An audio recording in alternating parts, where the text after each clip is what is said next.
కృత్తిక రోహిణి నక్షత్రాల సంధి సమయాన మార్గశిర శుక్లపక్ష చతుర్దశి నాడు యుద్ధం ఆరంభమవుతుంది. అంటే నేటి నుండి 3 రోజుల తరువాత ఆరంభం కానుంది మహాభారతం.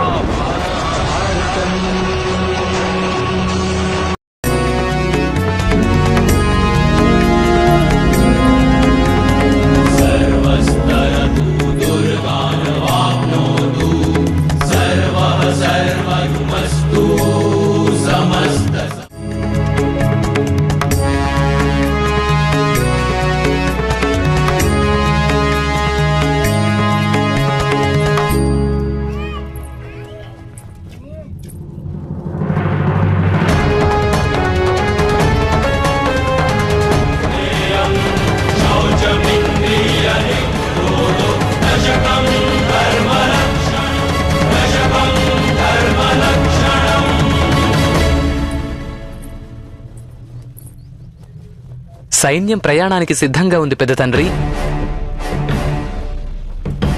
మా సోదరులందరం ఉత్తరుడు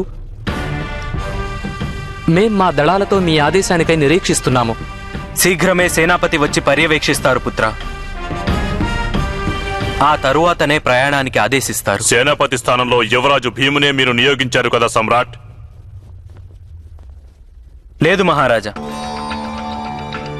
పితామహులు భీష్ములు హస్తినాపురికి సేనాపతి.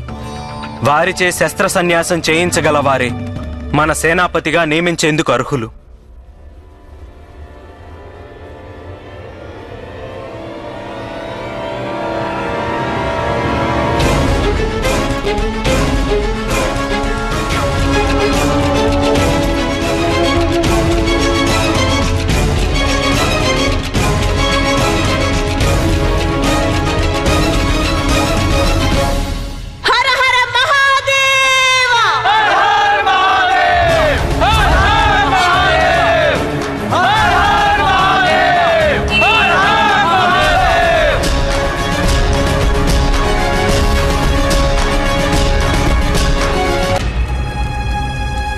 హర హర మహాదేవ. ప్రణామాలు పితృదేవా. ఆశీర్వదించండి పితృదేవా. నేను నా హృదయంలో గుచ్చుకున్న కంటకాలను శాశ్వతంగా తొలగించుకునేందుకు వెళుతున్నాను. ఏమని ఆశీర్వదించను నేను నా పుత్రులను? ఎక్కడైతే ఆశ ఉంటుందో అక్కడ ఎప్పుడూ ఏ భయమూ ఉండదంటారు. కానీ నీ విజయానికై ఆశ, అలాగే నీ పరాజయ భయం, ఈ రెండూ నేడు చిత్రంగా కలిసిపోయాయి నా హృదయంలో పుత్ర. ఇప్పుడు నాకే తెలియడం లేదు నేను నా పుత్రులను ఏమని ఆశీర్వదించాలి. రణభూమిలో మీ పరాక్రమం అద్వితీయంగా ఉండాలని నేను ఆశీర్వదిస్తున్నాను. అవశ్యం ఉంటుంది పితృదేవా.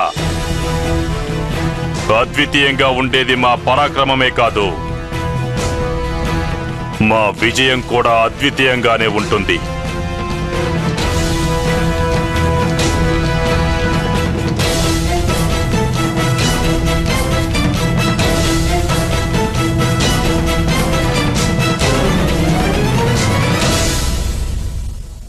ఆశీర్వదించండి మాత. జీవితంలో ప్రకాశంతో నాకు పని లేదనుకున్నాను. దివ్యల విలువను నేను తెలుసుకోనేలేదు. అందుకనే ఇప్పుడు ఈ 100 దివ్యలను రక్షించుకునేందుకు ఏ ఉపాయమో నాకు తెలియదు.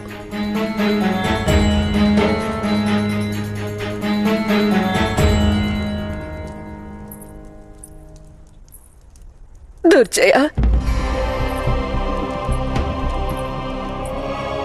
వికర్ణ,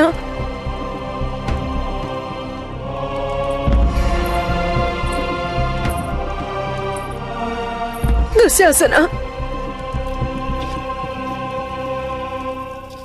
కుమారులారా, మీలో మీరు ఒకరినొకరు రక్షించుకోండి. పుత్ర దుర్యోధన, ఈ అమ్మను క్షమించు. భవిష్యత్తు గురించి ఆలోచించకుండా నేను ప్రమాణం చేశాను. కానీ ఈరోజు నేను ఒక విషయం తెలుసుకున్నాను. ధ్యానం, సమాధానాలతోనే జీవితంలో సంతోషం, భవిష్యత్తులో సుఖం లభిస్తాయి.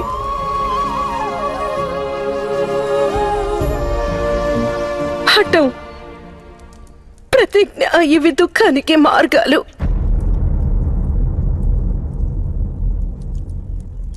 ఇవే నా ఆశీస్సులు. మీ అందరికీ శుభం చేకూరాలి.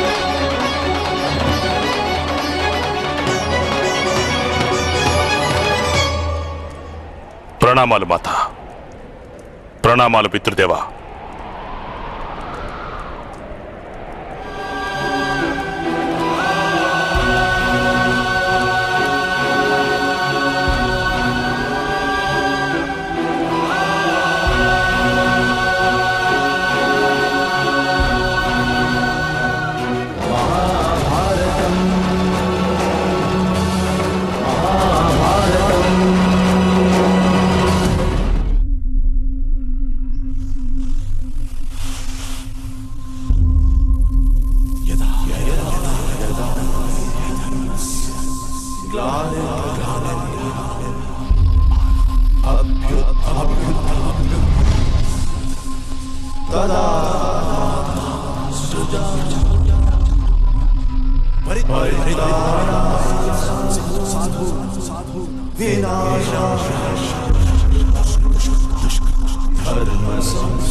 ప్రణామాలు ద్రోణాచార్య.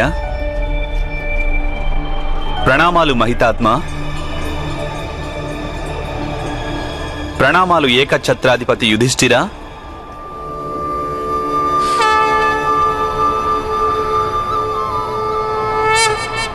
మీ అందరినీ ఇక్కడికి పిలిపించిన కారణమేమిటంటే మీరందరూ తెలుసుకోవలసి ఉంది. ఈ స్థలం అత్యంత పవిత్ర స్థలమని.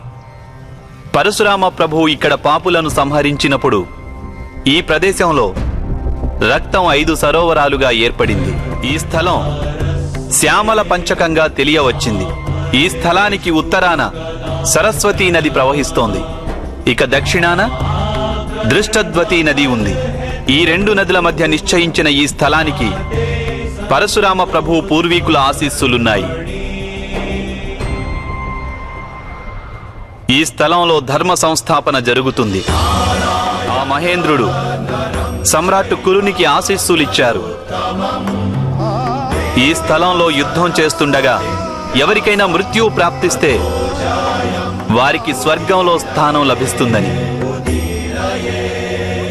మీరు చేయనున్న ధర్మయుద్ధానికి ఈ ధర్మక్షేత్రం అత్యంత శుభప్రదమైనది. వాసుదేవ, ధర్మక్షేత్రమైన ఈ కురుక్షేత్రంలో యుద్ధానికై ఉత్సాహంతో సమావేశమయ్యేందుకు శుభదినాన్ని తమరే నిశ్చయించండి. ఆ తిథిని మా సఖి ద్రౌపది ముందుగానే నిశ్చయించింది. కృత్తిక, రోహిణి నక్షత్రాల సంధి సమయాన మార్గశిర శుక్లపక్ష చతుర్దశి నాడు యుద్ధం ఆరంభమవుతుంది. అంటే నేటి నుండి 3 రోజుల తరువాత ఆరంభం కానుంది. మహాభారతం.